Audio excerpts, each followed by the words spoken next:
আসসালামু আলাইকুম বন্ধুরা, আজকে আমি আমার ভাইয়া এবং আমার আব্বুর সাথে চিড়িয়াখানায় বেড়াতে এসেছি।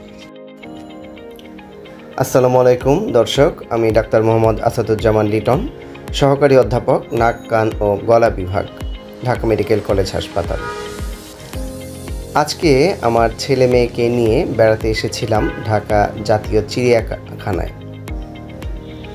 শিশুদের সুস্থ মানসিক এবং শারীরিক বিকাশের জন্য অবশ্যই বিনোদন জরুরি।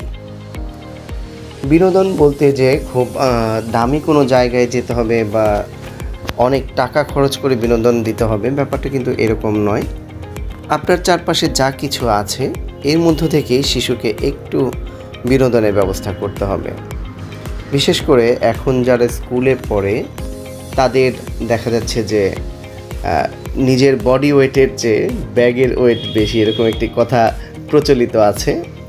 এজন্যই মাঝে মাঝে তাদের একটি সুস্থ বিনোদনের ব্যবস্থা করতে হবে এবং যতটুকু সম্ভব একটু বাইরে নিয়ে যাওয়া, বেড়াতে নিয়ে যাওয়া, নতুন কোনো জায়গা দেখানো এবং শিশুদেরকে বিভিন্ন ধরনের অ্যাক্টিভিটিসের মধ্যে রাখা। বর্তমানে আরেকটি যেটি বড় সমস্যা সেটি হচ্ছে স্ক্রিন অ্যাডিকশান। এই যে মোবাইল, ট্যাব, এগুলোতে শিশুরা অনেক সময় দিচ্ছে, যার ফলে তার দেখা যাচ্ছে যে চোখের সমস্যা হচ্ছে, শারীরিক বিভিন্ন ধরনের সমস্যা হচ্ছে। এজন্যই স্ক্রিন অ্যাডিকশান কমানোর জন্য অবশ্যই শিশুদেরকে সময় দিতে হবে, তাদেরকে ঘরের বাইরে নিয়ে যেতে হবে, বিভিন্ন খেলার মাঠ বা বিনোদন স্পট যেগুলো আছে এসব জায়গায় বেড়াতে নিয়ে যেতে হবে, তাদেরকে সময় দিতে হবে যাতে তার সুস্থ শারীরিক এবং মানসিক বিকাশ হয়।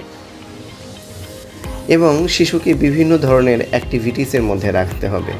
পড়ালেখার বাইরেও এক্সট্রা কারিকুলার অ্যাক্টিভিটিস যেগুলো আছে সেগুলোর সাথে শিশুকে সম্পৃক্ত করতে হবে। তাহলে তার আস্তে আস্তে স্ক্রিন অ্যাডিকশান কমে যাবে, তার পড়ালেখার প্রতি মনোযোগ আসবে এবং সে তার চারপাশকে জানবে। যতই সে জানবে ততই তার মস্তিষ্কের বিকাশ ঘটবে। এজন্যই শিশুদেরকে একটু বিনোদনের জন্য চিড়িয়াখানায় বেড়াতে নিয়ে এসেছি। বিভিন্ন বন্যপ্রাণী দেখে তারা খুবই আনন্দিত, বিশেষ করে বাঘ, সিংহ দেখে তারা খুবই আনন্দিত। এটা একটি কাকাতুয়া, খুবই দুষ্ট কাকাতুয়া।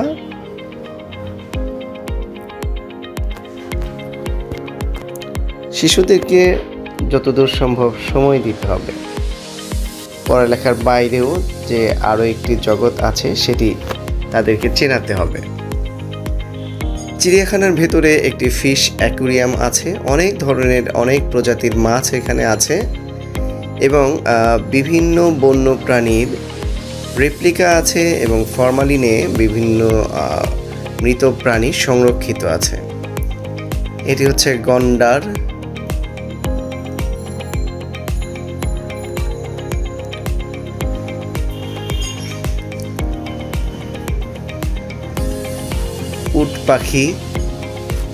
উট পাখিকে ঘাস খাওয়াচ্ছে আমার ছেলে মেয়ে দুজন।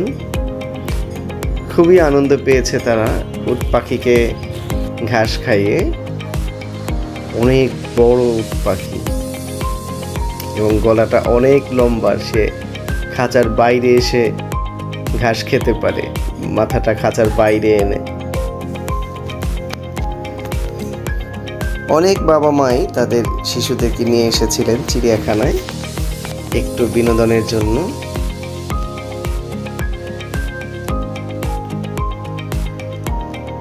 উট পাখিগুলো খুবই সামাজিক, একটু খাবার হাতে নিয়ে হাত ইশারা করলেই তারা খাঁচার কাছাকাছি চলে আসে।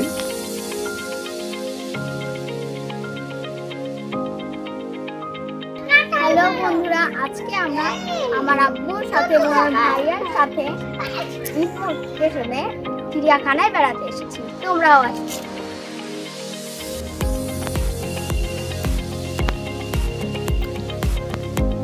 অনেক প্রাণী আছে চিড়িয়াখানায়, আসলে সবগুলোর ভিডিও করতে পারিনি, তাহলে ভিডিও অনেক বড় হয়ে যেত। এত বড় ভিডিও আপলোড করা কঠিন, এজন্যই খুব অল্প কিছু প্রাণীর ভিডিও করেছি। এখানে বিভিন্ন প্রজাতির পাখি এবং ময়ূর আছে। এটি হচ্ছে সবচেয়ে আকর্ষণীয় অংশ, বানরের খাঁচা।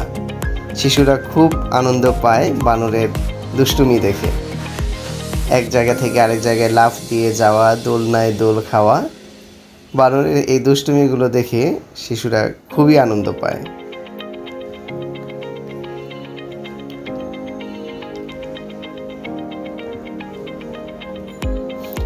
এখানে একটি শিশু পার্ক আছে চিড়িয়াখানার ভেতরেই। দুটি রাইড এখানে আছে, মেরিগো রাউন্ড এবং আরেকটি রাইড আছে, সেটি হচ্ছে ট্রেন।